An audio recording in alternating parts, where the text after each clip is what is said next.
I do? It go wrong? You can't do anything.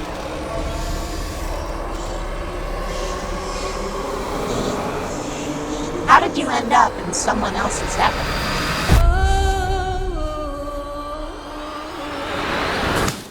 Nobody gives a fuck about Zatanna Zatara. Well, maybe that's unfair.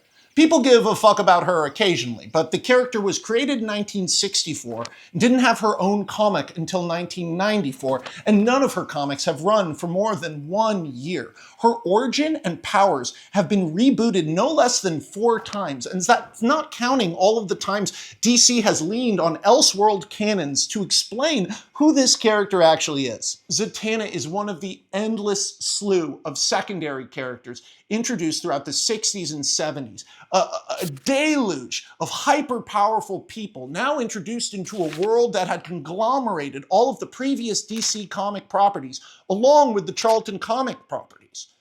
Zatanna exists as a super powerful person created to be in a world of super powerful people. And her original thing was that her dad was famous and she said things backwards.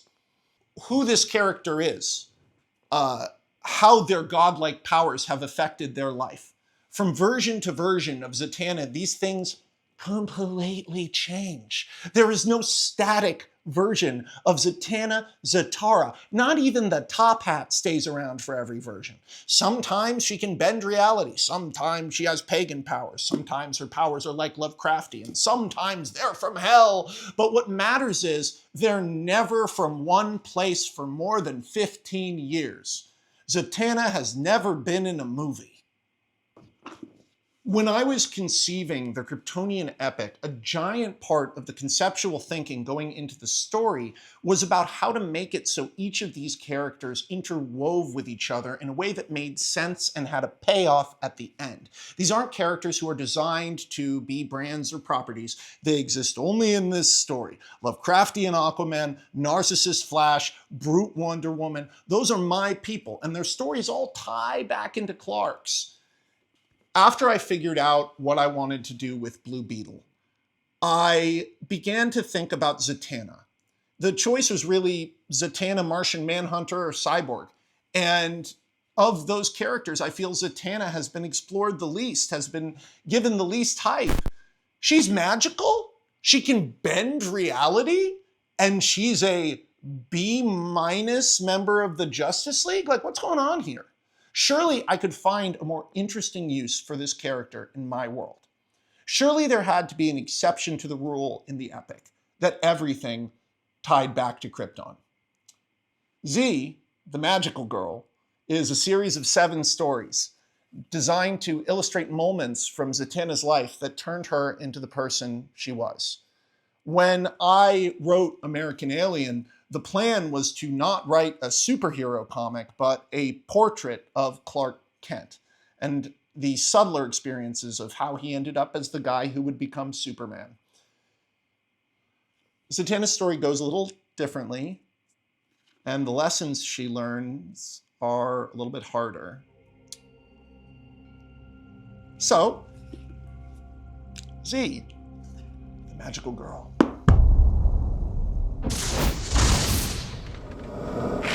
Okay, so, Z, the Magical Girl, a series of 7 short stories, chronologically arranged pivotal moments in the life of Zatanna Zatara.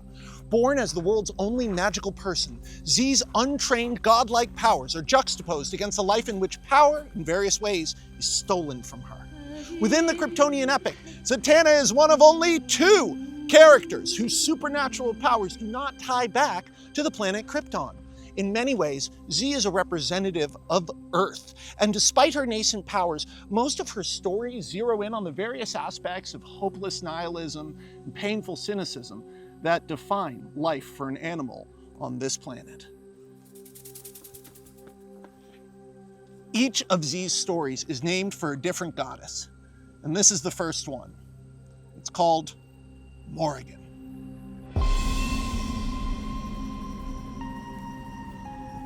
Deep in the forests of Lithuania, in a small village, an 8-year-old Zatanna Zatara finds herself under scrutiny after a local girl, Clara, vanishes. There's been talk about Zatanna since she was born, In fact, there's talk about if she was born. People say her parents found her in a cave or in the woods, that she fell from the stars or came up from the bottom of a lake. There's a lot of stories about Zatanna Zatara, and weird incidents follow her wherever she goes. Now, Zatanna herself is an 8-year-old Lithuanian girl. She loves singing and dancing. She owns exactly one pair of shoes. She loves to watch TV and loves the pop stars and the singing on the radio. But that doesn't really match up with the things that happen around her. Those more angle towards strange and disturbing. Items change color. That's one of the more benign things. An apple will turn blue, or a person's finger will turn black, only to change back a mere hour later. But then there's some more insidious things. A family cat one night was transformed into wood and has never transformed back. Crops have died off outside the village or grown weird new mutations that no one's ever seen. The weather in and around the village changes almost at random whenever Zatanna is asleep. People have tied this back to her forever, and Clara for the village is a breaking point. You see, Clara was the only one who even liked Zatanna. Even though Z's family lives way deep in the woods, Clara's like the neighbor. She's the kid who lives closest, and she's convinced that Z is a witch. She tells Z every day that she should try to use her powers to do good things for the village, that she could make herself beautiful or create money out of nothing, create diamonds and gold and make them all millionaires, make them all billionaires, powerful and happy forever. Z is not so sure. In fact, she's gotten increasingly withdrawn as the incidents have gotten worse. But Clara is a total free spirit, and she repeatedly encourages Z to come outside of her comfort zone. One day, they're out in the woods. They find an old, bombed-out theater from back in the day. Lithuanian vaudeville, burlesque, comedians, magic acts. In fact, the magic act is the only thing that's left. There's this mural on a shattered wall of brick, half burnt from a bomb dropped 40 years prior, of a beautiful, voluptuous woman with big hips and fishnets and a little onesie and a top hat doing a magic trick. For Zatanna's entire life, she's been able to walk past and see this. And sometimes she can swear it talks to her, but Clara can't hear that. In fact, it's during one of these moments where she hears a strange whispering from the mural of the woman that Clara slices open her hand on a rusty piece of rebar. She's terrified that she'll get in trouble, so she begs Zatanna, please, please fix it. Zatanna tries, and for the first time, it works. The wound is healed. There's this beautiful image of the two girls holding hands, silhouetted against this mural of the magic woman, and as she heals Clara's hand, all of the flowers on all of the vines bloom simultaneously behind them. Clara has a complete fantasy. She is manic with glee at the possibility that Zatanna is finally going to engage with her powers, talking about how they'll fly around the world on a broomstick. Zatanna says, well, one day maybe I'll learn to fly. And when I fly, I'll float away and I'll take you with me and we'll get out of this place. But less than 24 hours later, Clara's family reports her missing, and Z is essentially chased into hiding. She was the last person seen with Clara. Zatanna is confronted by a group of adults while she's alone in the town, and in her panic, she accidentally creates a stone replica of Clara that's like 20 feet tall. The people in the town are like, oh my God, you turned her into fucking stone! Zatanna's like, no, that's just a statue, I don't know when that happened, but it doesn't matter. She flees into the woods, and it's deep in the woods that she hears Clara's voice. Clara fell down a fucking well. She fucking broke her foot. She's been down there overnight. She says, Zatanna, bring me up, pull me up. Z says, no, I don't know how to do that. I'll go get help. Clara says, don't be a fool. Use it, please, please, I'm hurt. I've been here all night. Don't make me wait any longer. Please, Z, I know you can do it. Z believes in herself, and she tries it, and the well instantly fills with dirt, burying Clara alive. Boom. Z is shocked, horrified. She frantically digs through the soil with her bare hands until she excavates the crushed corpse of her friend. In the middle of the night, 𝚖𝚘𝚗 carries the dead girl through the woods, through the rain, to her home and promises in a whisper to bring her back. She tries to do so. She tries hard. We see her trying again and again, sobs echoing into the woods. The next morning, the parents of Clara have come over. They're having breakfast with Zatanna's parents. They go up the stairs to 𝚖𝚘's room to call her down for breakfast, and they discover, to their horror, 20 copies of Clara's corpse with various horrifying mutations. Some have their organs on the outside, some show crushed limbs, some don't have skin. It's awful. 𝚖𝚘 begs for them to let her try again. "One more time, just give me one more chance. She knew I could do it. I can do it. I did it before." But Clara's father melts down into a rage and smashes 𝚖𝚘 in the head with a lamp. He takes one of the 20 corpses and goes downstairs, and a screaming match between the parents ensues. And then, out of nowhere, the whole house turns to glass. The people turn to glass too, but as they move, they shatter. We can see nervous system and veins and organs coming apart into shards of glass. 𝚖𝚘's adoptive mother screams a high-pitched, tinny scream as she shatters, collapsing into bloody shards. And the dead girl's mother comes apart into a pile, the screaming mouth being the last thing to fall into ruin. And 𝚖𝚘 says she'll leave, she goes, she cries. Her father, the only person not transformed into glass, stumbles after her. 𝚖𝚘 says, "I'll leave, don't worry, you won't have to worry about me anymore," and begins to float up into the sky. Her father was always a quiet man. He never told 𝚖𝚘 the truth about where she came from.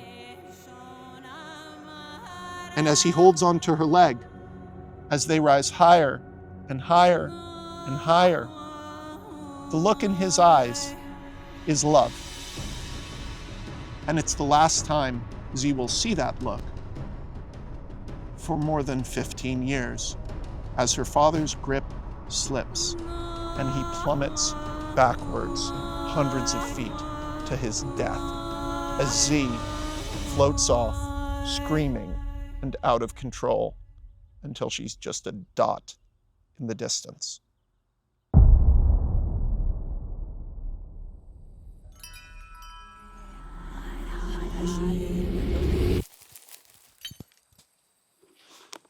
Story number 2, Artemis.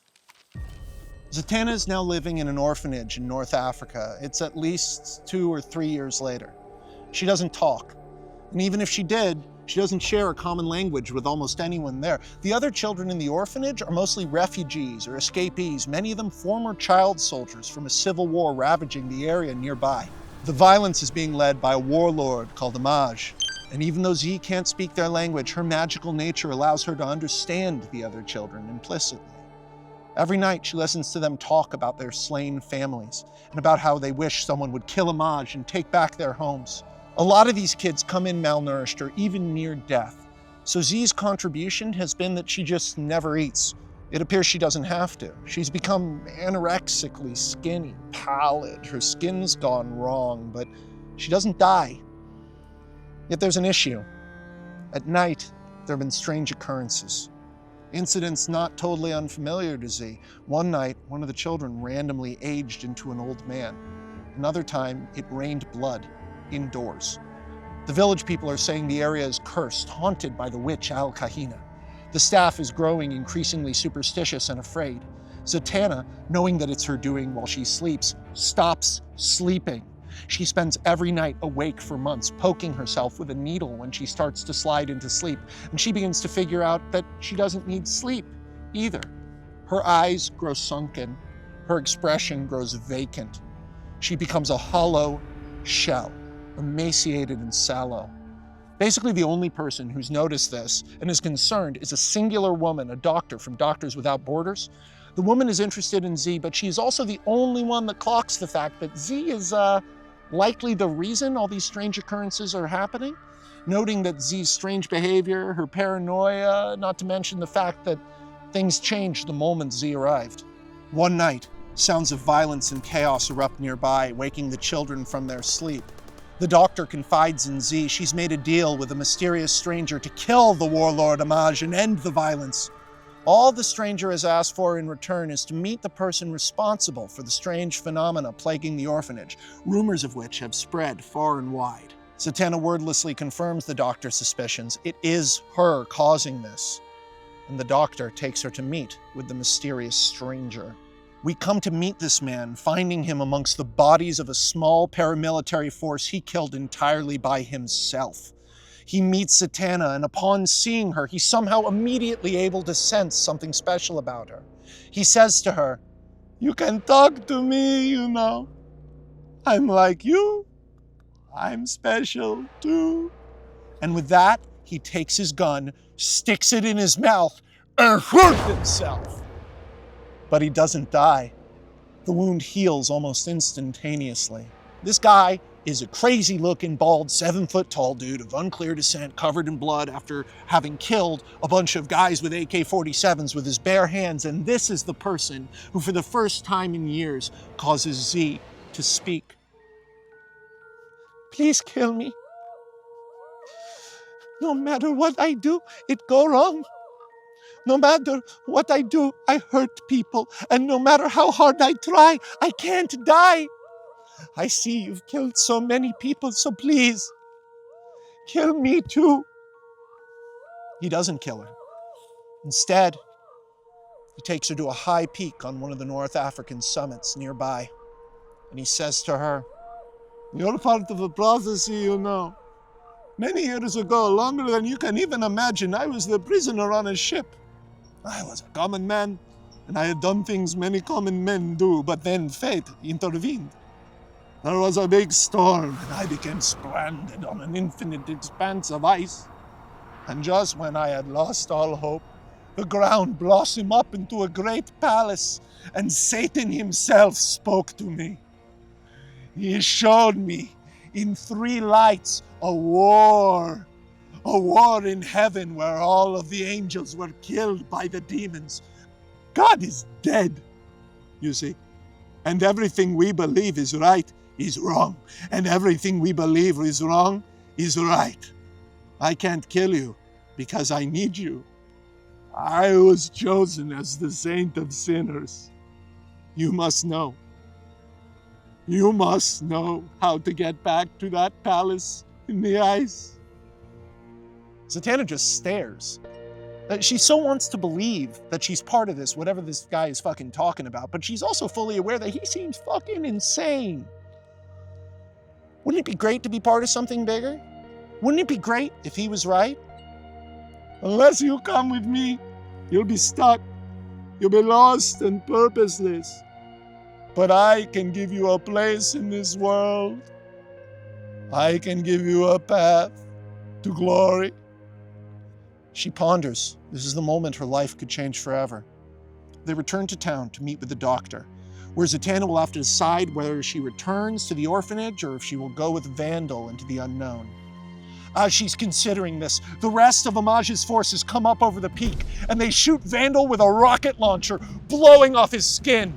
Z is so triggered by the violence that she transforms into this wild witch thing, long spindly limbs and bladed fingers, a hollow, toothless mouth screaming, eyes sunken into the head, staring as she rips the insurgency to shreds, rips their cars to pieces, scorches the very land they stood on black and leaves nothing back but guts and ashes before ripping 𝚘𝚘𝚗 in half and eating him whole. Gunfire erupts. The doctor is shot, and Zatanna rushes to her, but she doesn't know what to do. And the doctor bleeds to death, screaming in fear of the Zatanna monster. The last words she says are, "No, no, stay away from me." Vandal tells Z that the doctor's death was actually not a bad thing. "You don't have to feel guilty. You never have to be guilty. You're part of something so much bigger." And Z, barely listening, decides to go with him. Not because she believes she's a prophet, but because she believes she's destruction incarnate. Effectively, she gives up. She has nowhere to go, no way to die, and she follows Vandal Savage into the dark.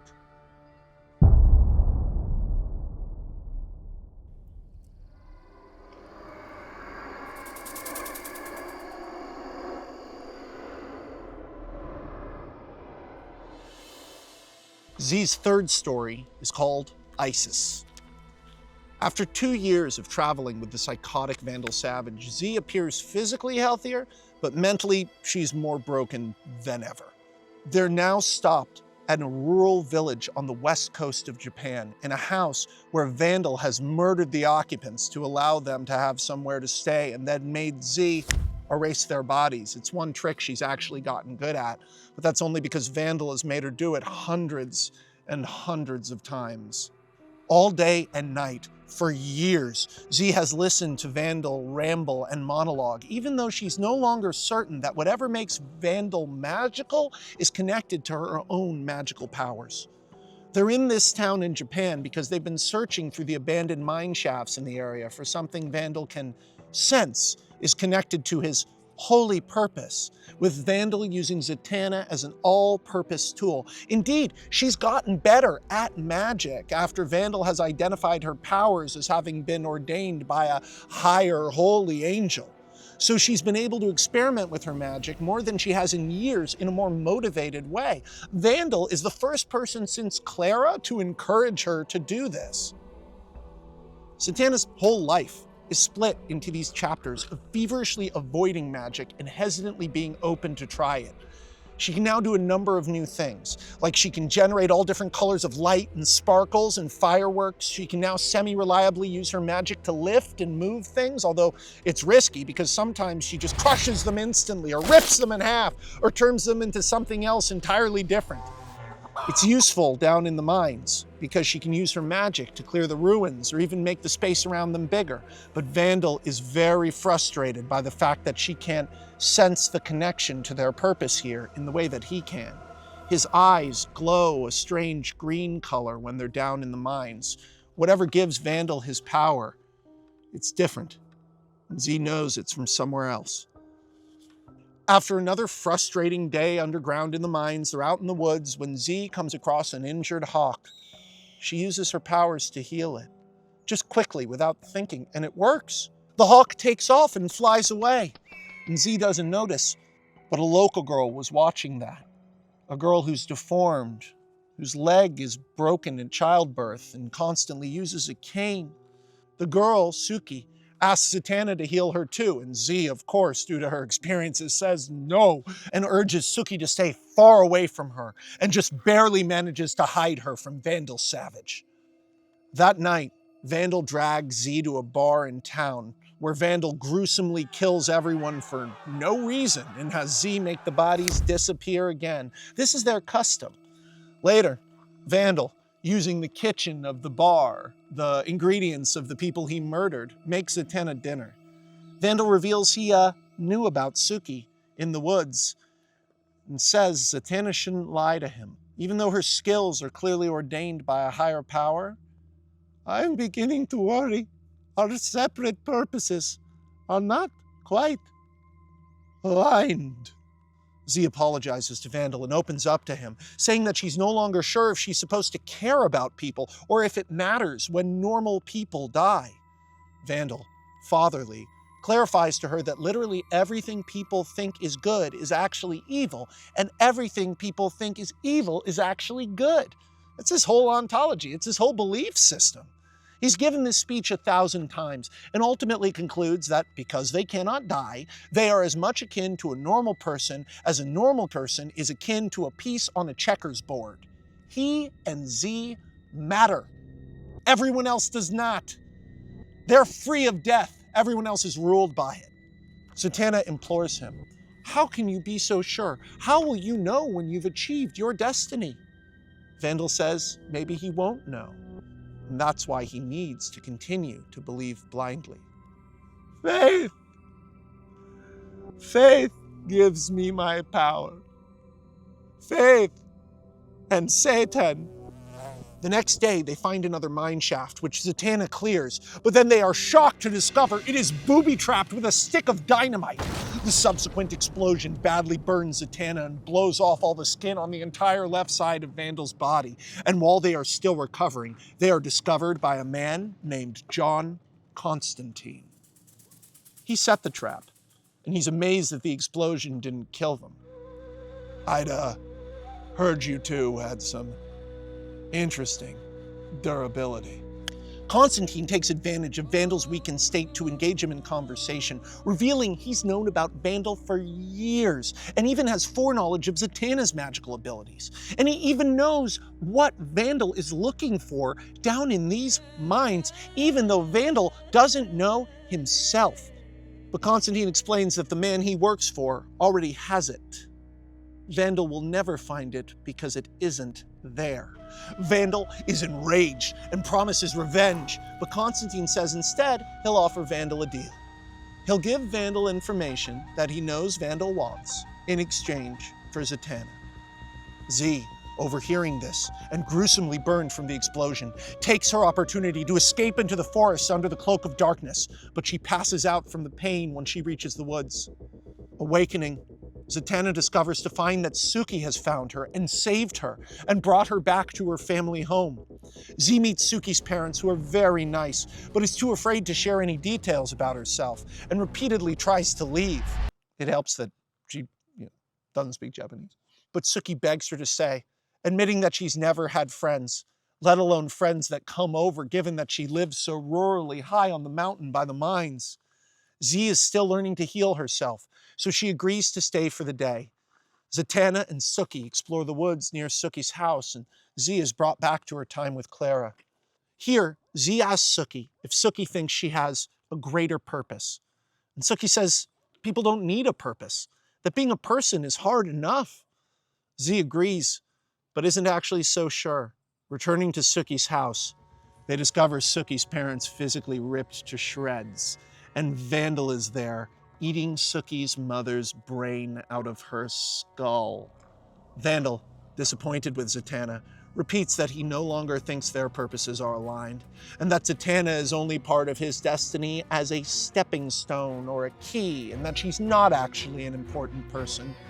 Defiant, Zatanna turns the traumatized Suki into a bird so that she can escape Vandal.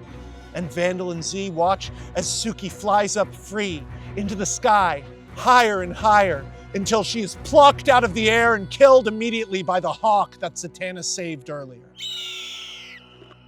Vandal says, "See, you can't do anything."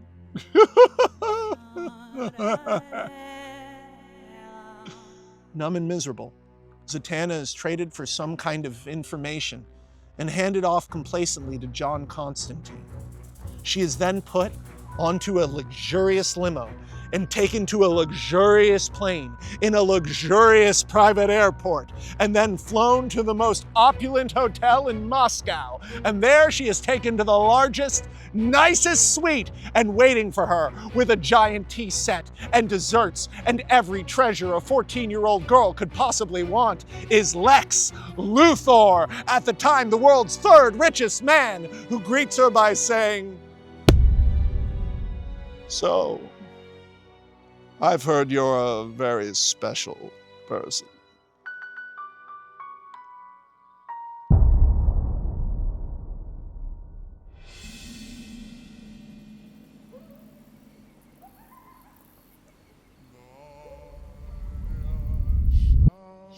The next Zatanna story is called Athena. For 2 years, Z has essentially been the pet of Lex Luthor. At first, she was traveling with him, like a ward or an adopted child, living the high life and being treated like a princess.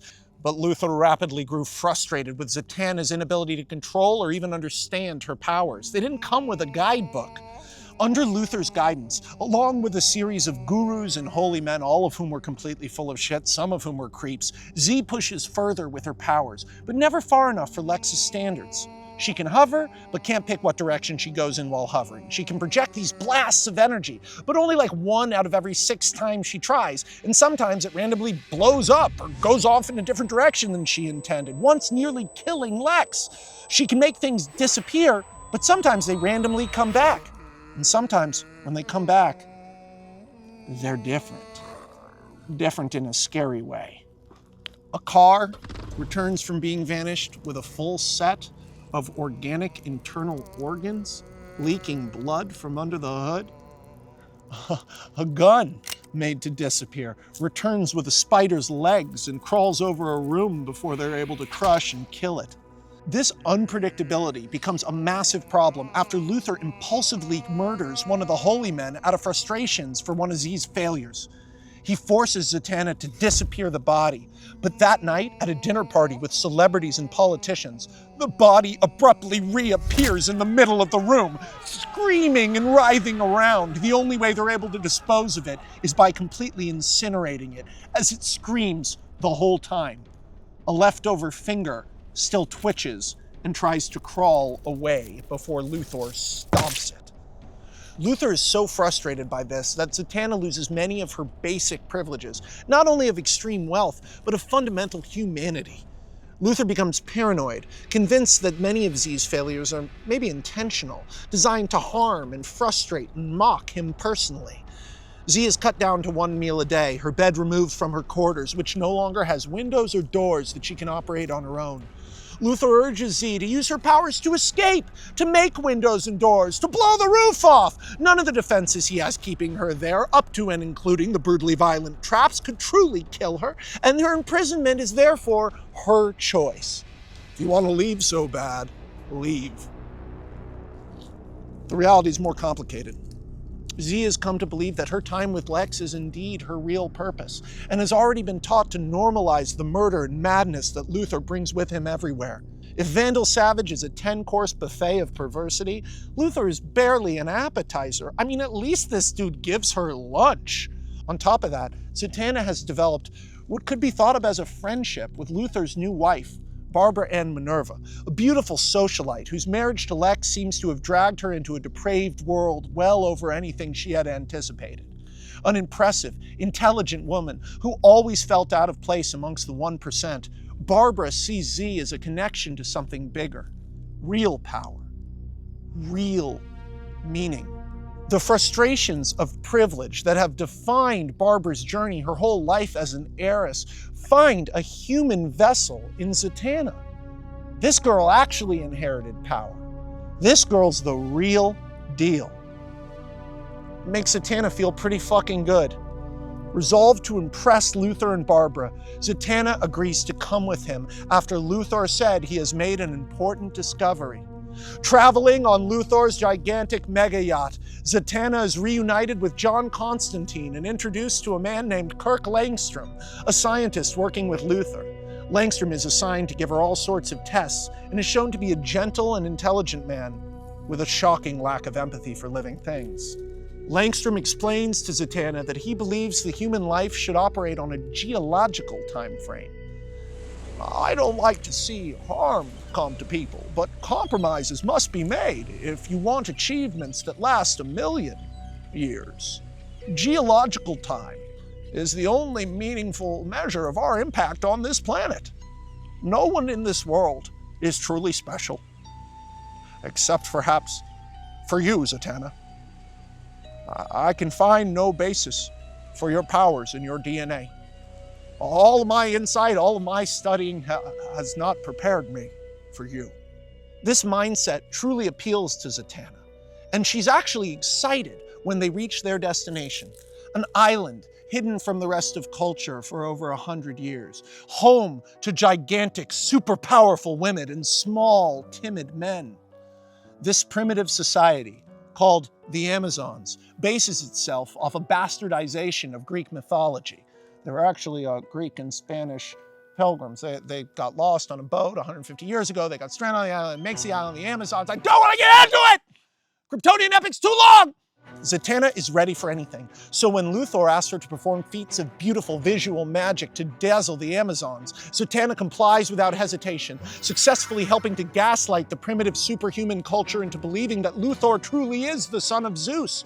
Riding the high, Zatanna bonds further with Barbara and Minerva, and is eventually introduced to the Amazons' chosen champion, a runt called Diana of Themyscira. This is the happiest period of Zatanna's life so far. Helping Luthor fool the Amazons repeatedly becomes like a big game to her, and Lex's excitement amidst her compliance has created a twisted dynamic where she strives constantly for his approval. However, Luthor again grows frustrated, and one day, Zatanna is surprised to wake up and find that the mega yacht has departed the island with her on it. Diana has been airlifted elsewhere. She attempts to speak to Luthor, but he ignores her, her usefulness for now having run out in his eyes. Zatanna, awakening from her slumber in the storage cabinet on the yacht, walks out onto the deck, the moonlight streaking down. There, standing, she sees the sexy magician girl from the mural in her hometown on a spotlight on the ocean. The magician girl performs a beautiful song and tells Zatanna it could always be this way, that she could do things that would be remembered for 1,000,000 years, that she could be the most important person in the universe. Zatanna says she wants to go back and see the Amazons, but the magician says, "You killed them, silly. You did just as he asked and fooled them for just long enough, and it was so much fun." "But what do you mean? I didn't do anything wrong. I didn't hurt anyone. It was games." Her future self laughs and says, "You really want to see where the Amazons are now?" And then manifests hundreds of screaming, burning skeletons all around Zatanna as Zatanna screams and shrieks and begs until she loses her voice.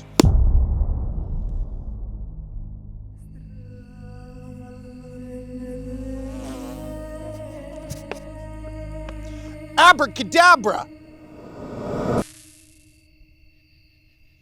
More abracadabra!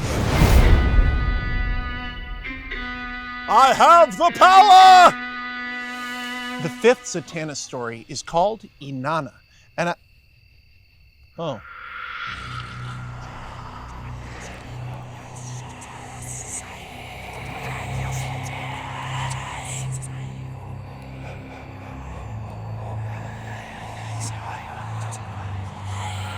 3 years later, Zatanna is a shell of herself.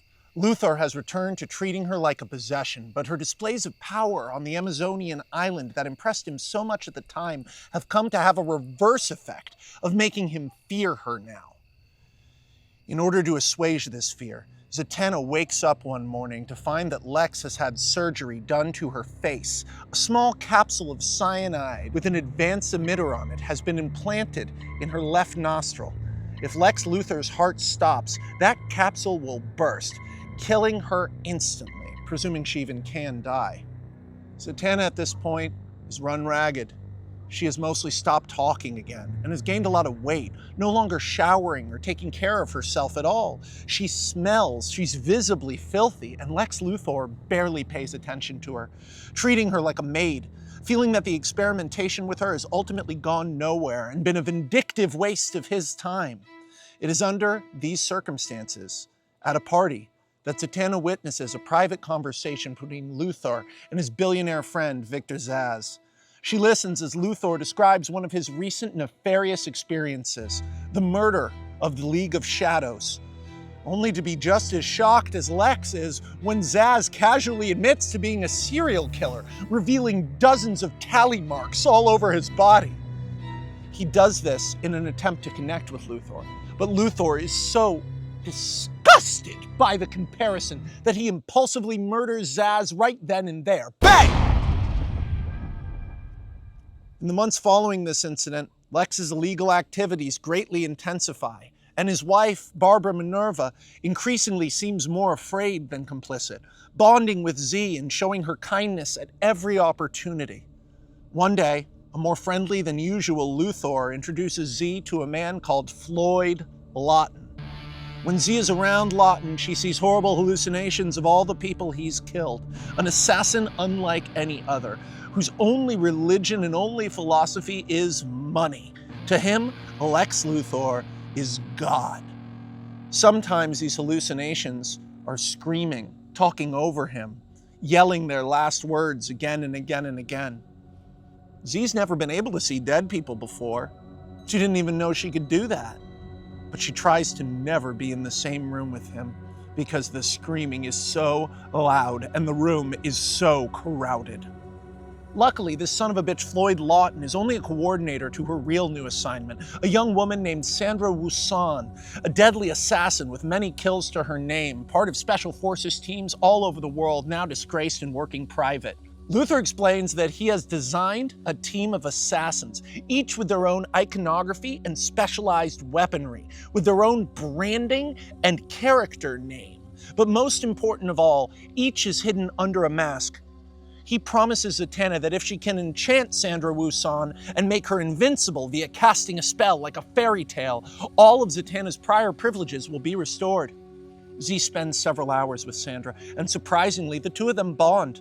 Zatanna shows Sandra a small act of magic, manifesting a rose from nothing, and Sandra is moved and amazed. A jaded assassin, she has never seen something that blew her mind and showed her there was something real beyond the things she knew, the cynicism that has consumed everything. She tells Zatanna that this is an incredible experience for her. Her childhood was traumatic, and she's experienced all sorts of horrific things in her line of work.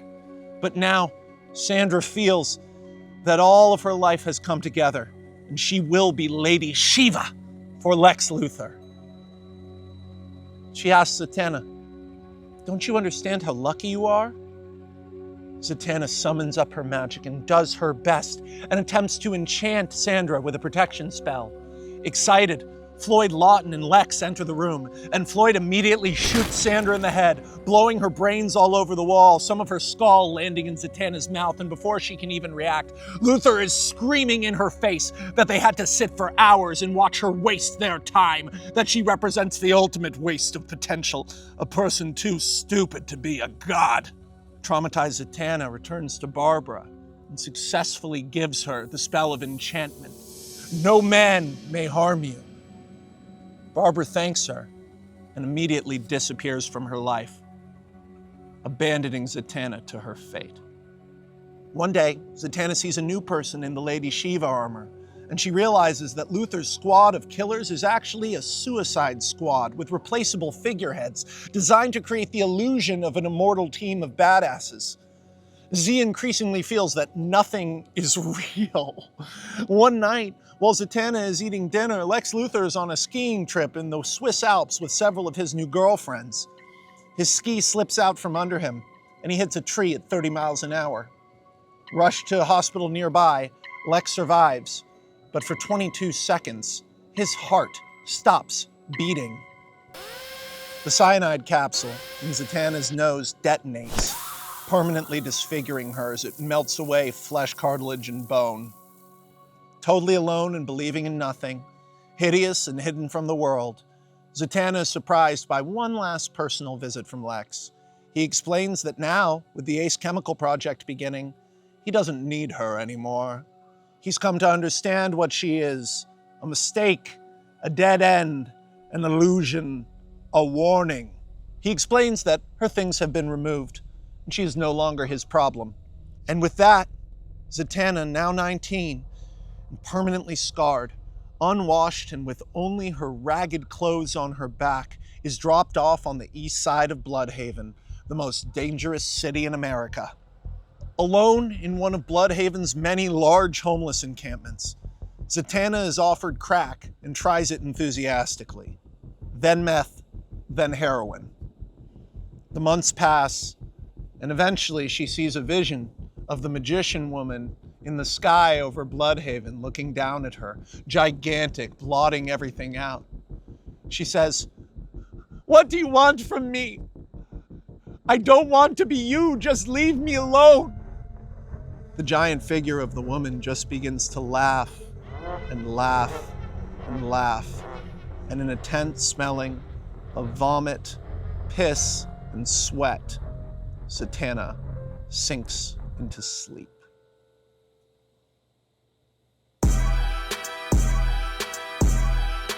Motherfucker, I've been mortified, 45, feeling like a Mordecai. I ain't regular, feel like Jordan wearing 45. Z's sixth story is called Saraswati. In Gotham City, Police Commissioner James Gordon gives Detective Renee Montoya an ultimatum: accept a reassignment or resign in disgrace. Thanks to the investigative reporting of a man named Jimmy Olsen, it's recently come to light that during the trial of Harvey Dent, who Renee Montoya was assigned to help guard, she and Dent had an emotional affair. the former district attorney of Gotham, Dent was disfigured by an acid bomb from the mob, and in the wake of that had a complete mental breakdown, becoming the psychopathic domestic terrorist Two-Face, the first person to actually wear a costume while committing crimes. This is also complicated by the fact that Harvey's mental issues had existed for years, but the evidence of his breakdowns in college had mysteriously vanished from all records, thanks to the deft work of, let's just say, Batman. It's Batman did that. By the time Renee had met Harvey, he was medicated and in jail. Two-Face is not who Harvey Dent is. That's just him when he's manic and spiraling and high on cocaine. In jail, Harvey showed real regret, real pain, real depth of character, the things that had made him a hero to the public. The fact that the remaining half of his face looked like Brad Pitt in '97 doesn't hurt either, and Renee was smitten. Those text messages got very inappropriate. With the news, and the screen caps, about to hit the internet, Commissioner Gordon is worried that the progress that has been made regarding the police department's reputation in Gotham will be at risk. The increased presence of the Batman, even if it's terrified the populace, has had the strange effect of restoring the city's faith in its police department.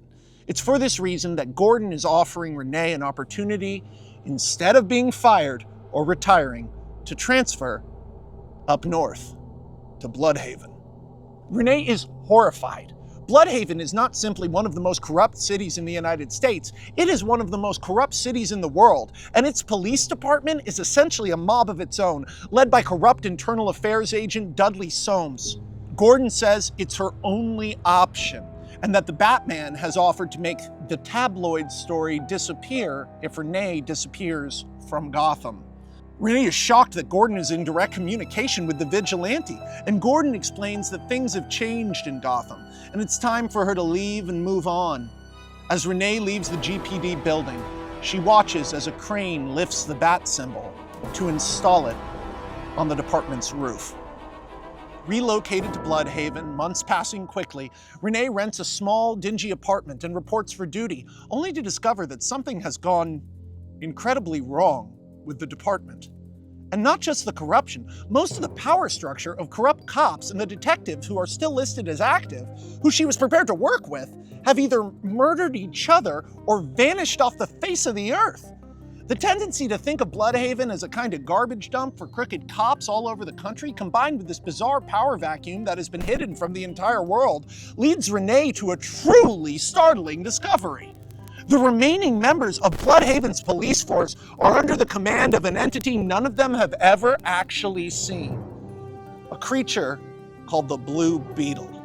Renee is approached after her first month on the job by Jamie Reyes, a former traffic cop who has been promoted to the rank of captain in the complete power vacuum. He openly explains that the Blue Beetle controls everything. You don't understand, Miss Montoya. Beetle runs Blüdhaven. He's taking it all. It's his chessboard, they're his pieces. I'm just honored to be a part of it. The criminals used to control everything, but the corrupt hierarchy of the police department has been subsumed by this faceless entity that blackmails, bribes, and manipulates members of the force, playing them against each other, slowly wheedling out the most dangerous people. Renee, in horror, immediately compares the situation to that of Gotham's new codependent relationship with the Batman. But Jamie says she misunderstands.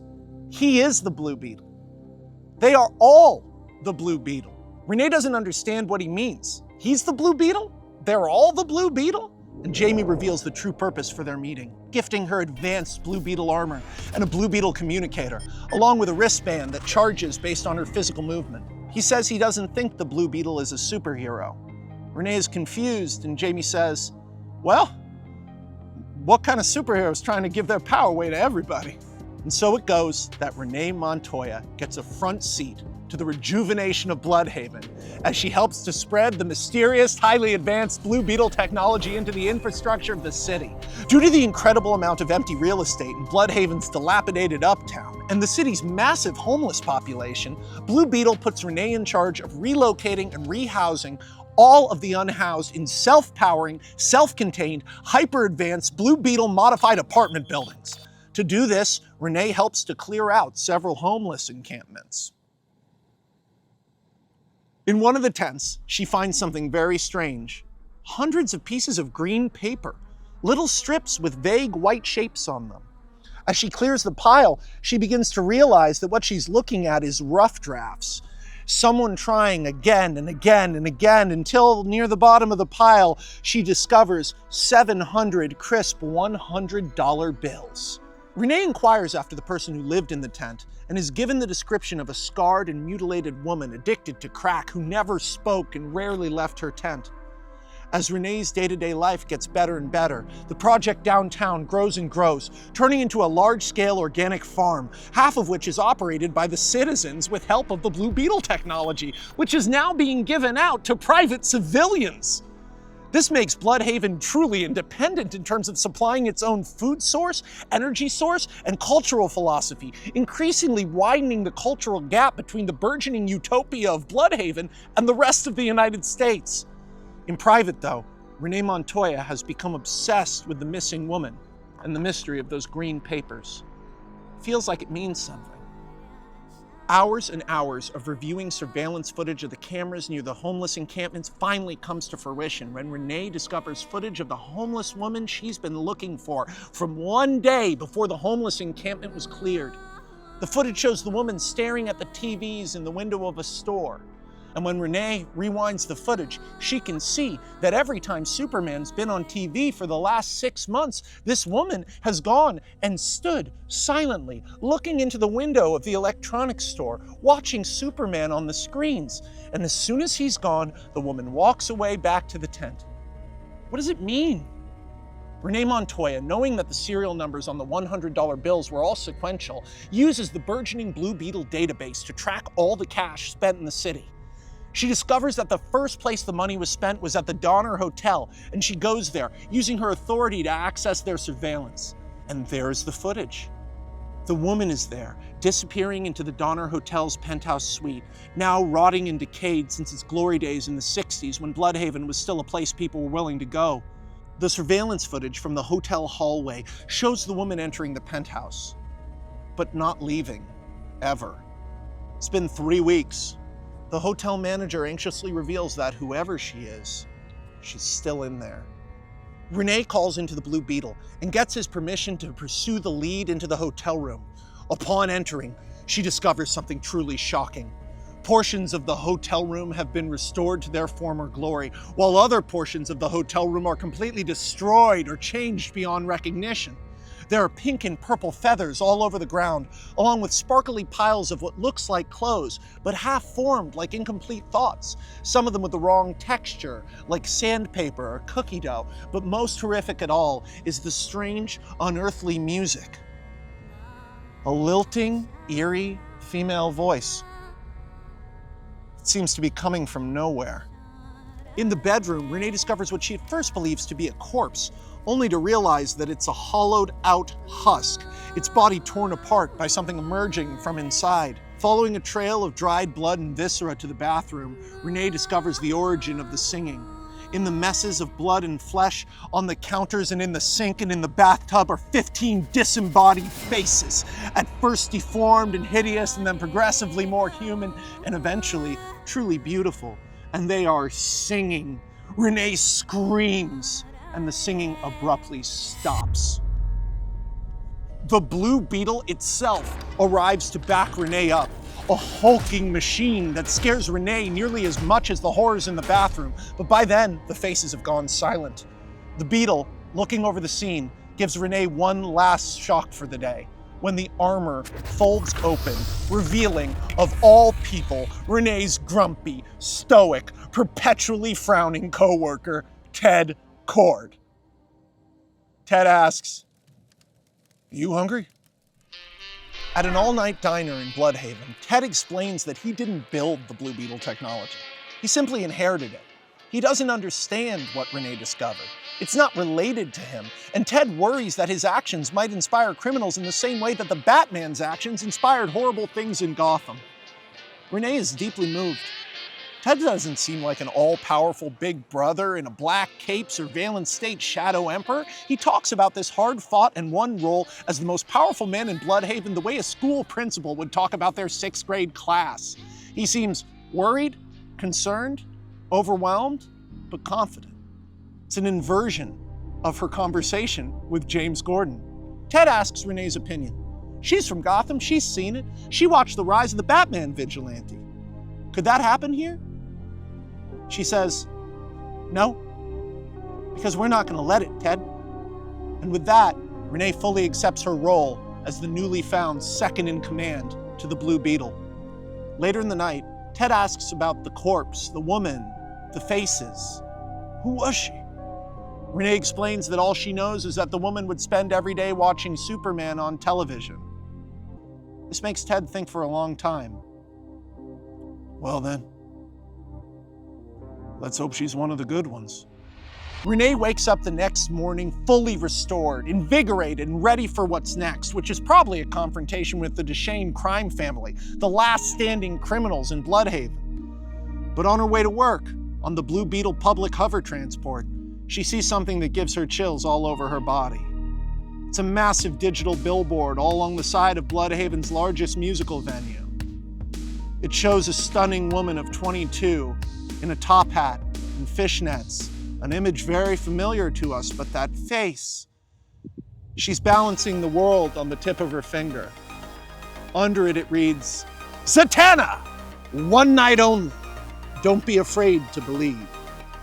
Renee, standing there, staring up at the building, simply says, I know that face.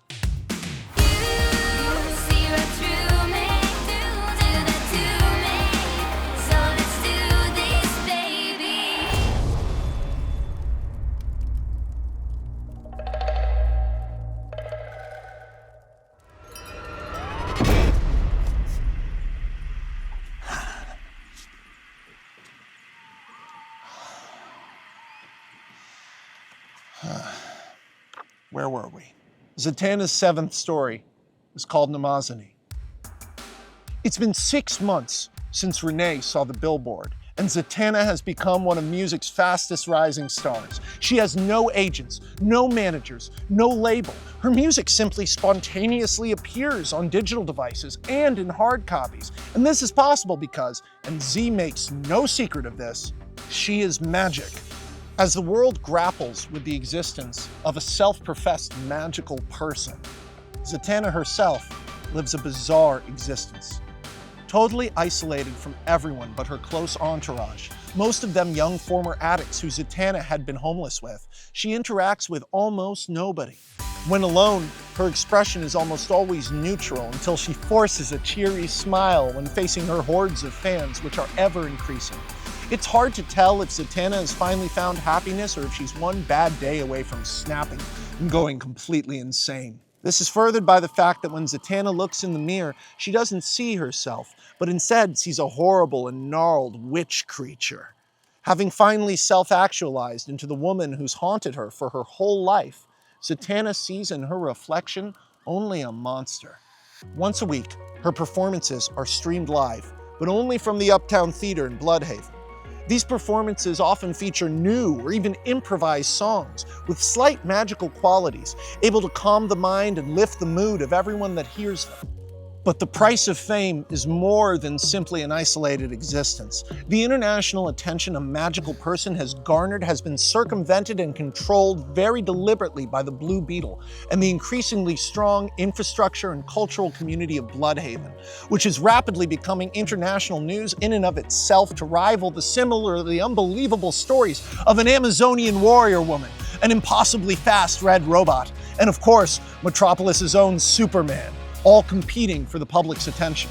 Zatanna feels at her most fulfilled when she watches Superman on TV, and she watches him at every opportunity, some would say obsessively so.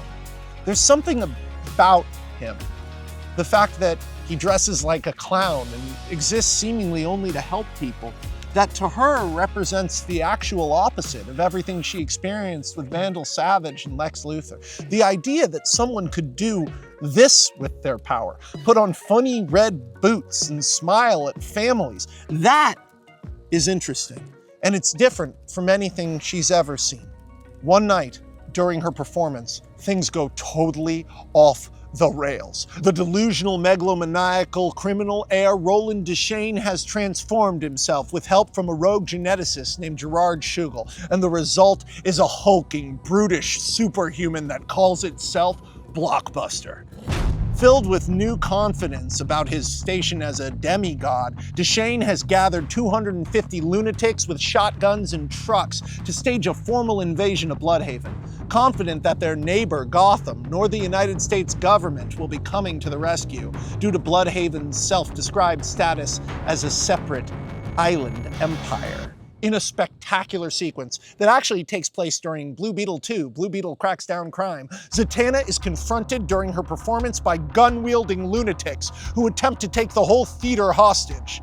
In a brutal and shocking display of power broadcasted live to the entire world, Zatanna goes fucking nuts on her assailants. Using the same hideous glass transformation she accidentally cast on her mother, along with various other gruesome curses we've seen her use accidentally, Zatanna eviscerates nearly a third of Blockbuster's forces by herself.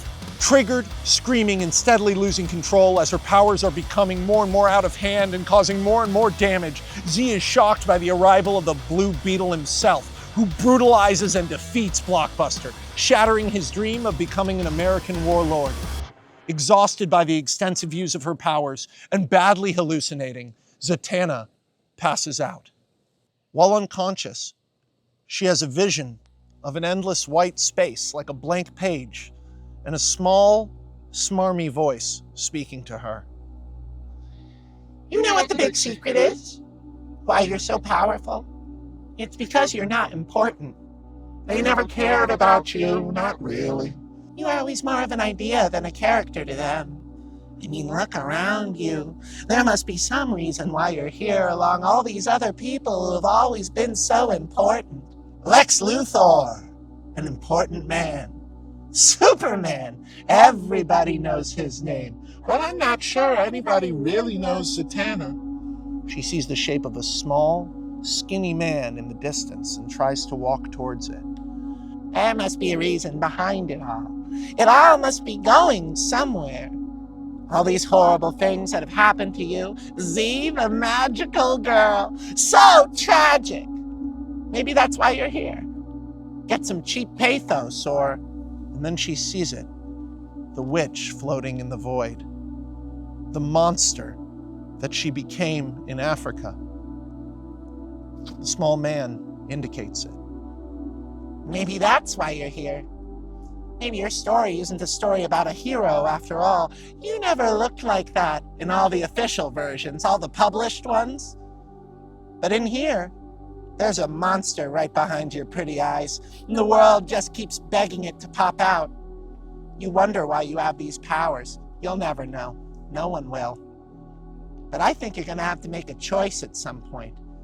Because in my humble opinion, you know, as a fan, the only way to make Zatanna interesting is to turn her into a villain. Where's it all going, Z? How did you end up in someone else's epic? And suddenly, Zatanna is looking out at a horizon of hundreds of dead people. People she's known throughout her life. Sandra, Lady Shiva is there. Everybody, Suki's family, her parents, the warlord, his men, everybody.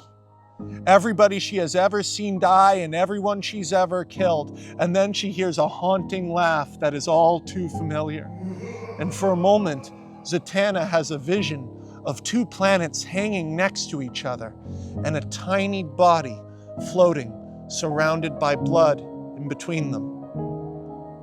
When she awakens, she finds someone she doesn't recognize at her bedside, but we do. That's Ted Cord.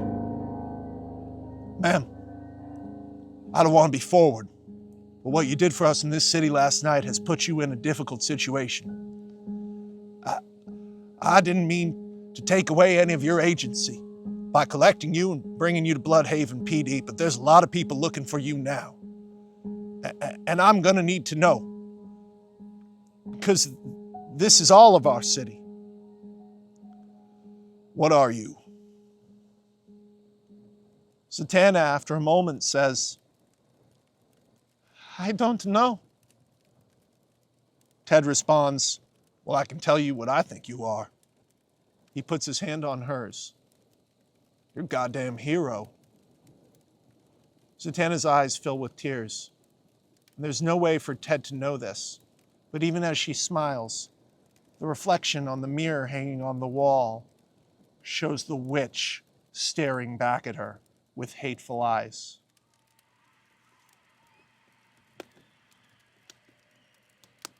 In life, we tend to codify experiences as good or bad, right? Happy nostalgia or horrible trauma to be healed. But those experiences shape us. The ways we behave after experiencing things that hurt us show character and show our best sides. But they often show our worst sides too. Zatanna is easily the most powerful character in the Kryptonian epic, and Earth's fate will ultimately be in her hands, just like it was on the poster. The question is, will she let it go? Can she let it all go? Or will she crush this world to dust?